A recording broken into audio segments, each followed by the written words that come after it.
This is Good Morning Uganda. And how best can we manage them? And one of the Ugandans who was given it to the extent of writing a book entitled Managing Causes of Strikes in Secondary School, which is going to be launched just tomorrow.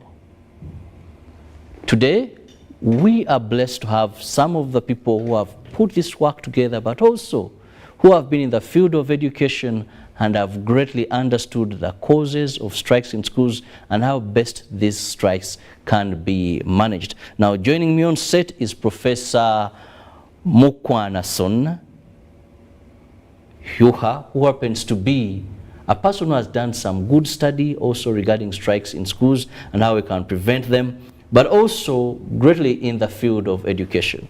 Professor, you're most welcome. Thank you very much. And on my immediate right happens to be, that is an associate professor of education, that is the Dean School of Education, Kyambogo University, Joyce, that is Joyce Asimwe Icons. Very complicated there, but you're also most welcome to our studios this morning. Thank you very much, Robert, and good morning, viewers. Well, to begin with, even before we go into the book, both of you come from the field of education. When we talk about strikes, mostly in secondary schools, because primary we've not seen these, maybe because of the age. They're still young and they're able and they adjust to anything. What could be the main cause of these strikes?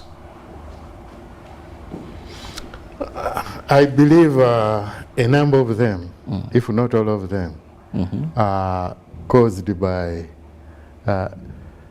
management, a bit of laxity here and there in management. Because in any school or educational institution, there are stakeholders, students, teachers, that means staff, other working people, the management, meaning board of directors or governors or whatever, all these, they are there. And of course, the headmaster or head teacher is the one running the show. And if he actually takes decisions or actions without consulting these stakeholders, then you are likely to have a problem. Because students will not understand. For instance, you come up with a policy. Okay, every morning we are to go for drill, and you have not explained that to students before. Okay, it needs sensitization, telling them, they appreciate it, then you start it. But if they have not, normally a human being will tend to kind of react against that. Okay, and if many of those things accumulate, then what will happen is, in the end, there will be just one thing which will cause them to strike. Normally what, for instance, somebody told you that they did show the Manu game, and then there was a strike. No, that can't have been the cause. That was only something which sparked off the strike. There must have been accumulated incidents where students were dissatisfied, and that was the cause. In English, they say the last straw which broke the camel's back. So that essentially it's management and so on. Very rarely do you find academics being the cause. Only in a few instances do you have somebody, students saying, oh, you see, our school was not doing well, they were not teaching us well or something. No. In rare cases, ideology, teaching, all that are very important, but they don't play a lot of, they don't have a lot of impact in causing strikes. It's actually, to me, it's mainly bad management, okay? If you have a headmaster, I will give examples later. I went through Ntare School in the 60s, and we had a headmaster who actually was part and parcel of the students. Very friendly, very good environment, both academic and non-academic, and so on. You said something. I almost myself planned a strike, but miserably failed because of the good headmaster. Okay, who you say, okay, we want you in the main hall because you have complaints. You expect him not to turn up. He actually turns up. You say this thing is not okay, and so on. The next morning, everything is okay, and so on. So there you have no no reason for causing a strike at all. Yeah. Well, yes, if you can supplement. Okay, thank you very much. I want to say that when you are analyzing strikes in secondary schools, first we begin with the notion that a strike is not an incident. Although what we see erupt is an incident, but there is a process behind this incident that the professor is talking about. And usually they say there is no smoke without fire, right? So what we see erupt is actually we see the smoke, but the fire is what professor here is talking about. And the fire can come both from internal forces within the school. Here we are talking about the school stakeholders. We are talking of the students as being key stakeholders in the management of schools. And these days in the 21st century, actually, students want to claim a fair share of the management of institutions because they are the stakeholders, they are the reason why the institutions exist, and that is why they are trying to assert themselves as stakeholders who must be listened to.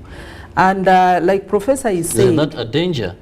Is that a danger? Because when we see students want to, usually students who are submissive, students, these issues of rights and all that, this modern 21st century, don't you think could be the cause? Because when did students want to be part and parcel of decisions in schools? Students, it was more of order. In our days, you know, you do this, you comply. But today you go to a school and students even want to participate in what they should be eating. Oh yes, Robert. In schools there is provision for student leadership. You remember probably when I was studying, this was not very prominent because I did my O-level in the early 80s, and I joined university first year in 86. So our time was relatively different from this time. Now, in the secondary schools, the ministry has provided structures for student affairs and student leadership, which must be recognized by management and administrators of schools. First, we have the prefect body of the students who are supposed to be the direct bridge between management and the students. We have the Students' Council now in schools. When I was studying, this was non-existent, but now we have this structure, and this Students' Council is supposed to act as the parliament in the secondary schools. And so the way parliament acts, parliament receives, you know, enacts laws. And we are not saying that the Students' Council in secondary schools should enact laws, but they should be part and parcel of the consultative process of the laws that are going to be enacted, which are definitely going to affect them because they have a stake in issues that affect them. That is why we are saying that, you know, now the prefectorial body and the Students' Council, that structure is actually a structure given by the ministry to assist the administrators and management to manage student affairs within the school system. So if administrators do not use those structures which have been provided for them as a bridge, as a scan for the environment, so that they are able to quickly identify issues that need to be addressed, then that is where you see strikes erupting in schools. Okay. You see, their students have a role. Administration has a role. Management has a role. Now, what we are not saying that when it comes to what they should be taught, students should be involved. No. That is decided by National Council for National Curriculum Development Center. Then there is a syllabus and UNEB knows what to do. Those are beyond the students. When it comes to teachers, they know what to teach because they have a syllabus, they have guidelines and so on. How to teach, they were taught how to teach and so on. But when it comes to social life and welfare of students, that's where they come in. We shouldn't, like she said, nowadays, you were passive, okay? It's the administration which decides where to sleep, when to wake up, when to read, and so on, okay? Whether you should have co-curricula or not have these things, they were decided on our behalf. Maybe they thought we didn't know how, we didn't have a say. You're still young. You are too young, okay? In fact, my Muzungu headmaster used to say, these small boys, what can they contribute? You see what I mean? Yeah. But nowadays, academics, yes, let the teachers, management, and other bodies, including the ministry, handle that. But when it comes to student welfare at the school, when it comes to the environment at school, whether it's conducive or not, the students have a big say, just like other stakeholders. Yeah. Professor, to what extent have school management appreciated this? I'll give you one simple example, that is PTAs in schools. They play a great role, but you find that a number of private schools don't even want PTAs. A school director will tell you, those are detrimental. In my school, I don't want PTA. These management committees, mandatory for schools. But you find one who will tell you, if you don't want, take your child. But in my school, those I don't want. Now I'm looking at a student leadership body. Yeah. Where some, I remember one of the schools I went to, even this is supposed to be elected. Yeah. Ours were being appointed. Yeah. If the administration felt that maybe a prefect of this one could win elections, it's who the students want. Yeah.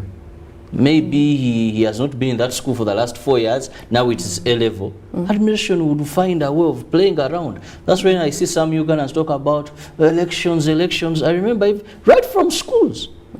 School headmasters are not letting children's or students' choices being respected.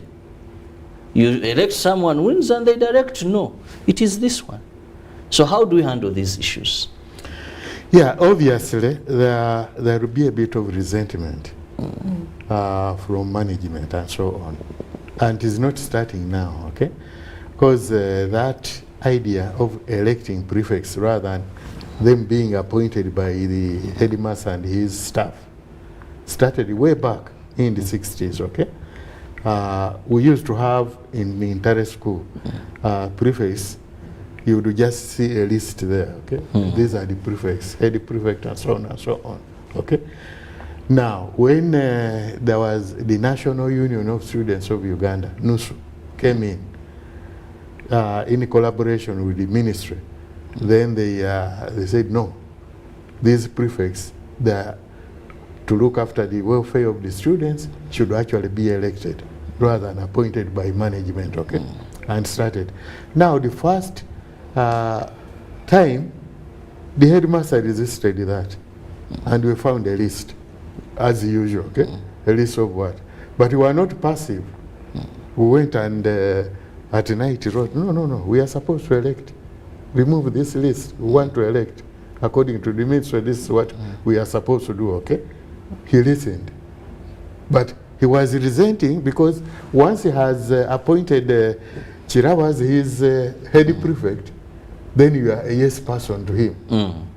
You are not likely to transfer to him our grievances, particularly if they are unpalatable, okay? But if we have elected you and you are representing us, even something unpalatable, you tell him, or you tell the administration, so that something is done. So there is that resentment. How do we do it? Obviously, we have to what? We have to make sure the system works. The minister has to come in. There must be some maybe sensitization seminars to sensitize the administration, or the administration in all schools, so that they are aware this is how things should be. That there is a management, there are students, they have their administration, and for smooth running of the school, the two must coexist amicably and without any frustrations. Once everybody understands that, there will be no problem. Well, our viewers, we shall be going for a short commercial break. And when we return, still looking at causes of strikes in schools and how we can manage these causes so that we don't have these strikes. I have a very interesting question for that lady in the studios, and I hope she will be able to respond to that. That is where we are seeing politics now at play in schools. Recently, I took a child to a school and I was shocked. I must use the word, I was very shocked that this is a primary school, and children that are campaigning to take on leadership, on their posters, they have party symbols. Primary. There was a NUP candidate with a NUP symbol. NRM was there. Democratic Party was there. All of these top schools in Kapa, primary school. I said, Jesus. But of course I have experts here. Let's go for this break.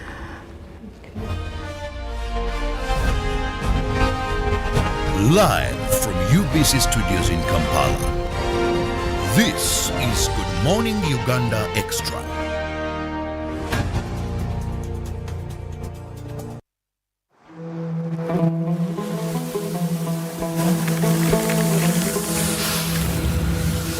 A World Cup in the desert? The first one in the Middle East. The first to be held at the end of the year? That's crazy.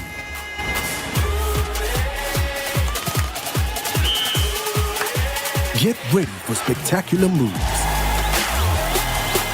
high-flying saves, unbelievable goals,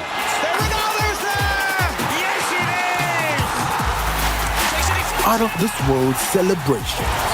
Would you believe it? What a moment here! All 64 matches live. That's over 5,000 action-packed minutes of the FIFA 2022 World Cup Qatar. Now that's crazy. Catch all the action only on SuperSport, your world of champions. On Go TV. Love it.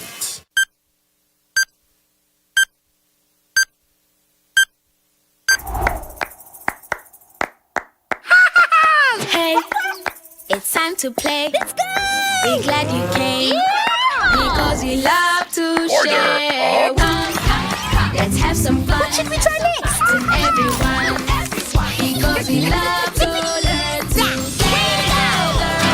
Making new friends forever. Sesame Street friends.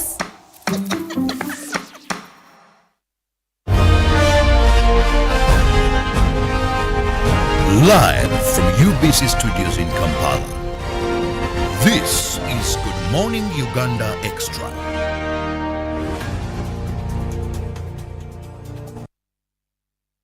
Welcome back from that short commercial break. Thank you so much for keeping it with us here on UBC TV. We are still looking at strikes in schools, managing causes of strikes in secondary schools, where we've seen most of the strikes actually happening there. Now, before we went for a break, we looked at most of these strikes being caused by gaps in management, and management not willing to listen. And the professor was very clear. He said that some of these reasons we see the students put up as we were denied to dance with the girls when we had maybe social activity, bad food, that these are just the final cane to the back of the camel, but actually so much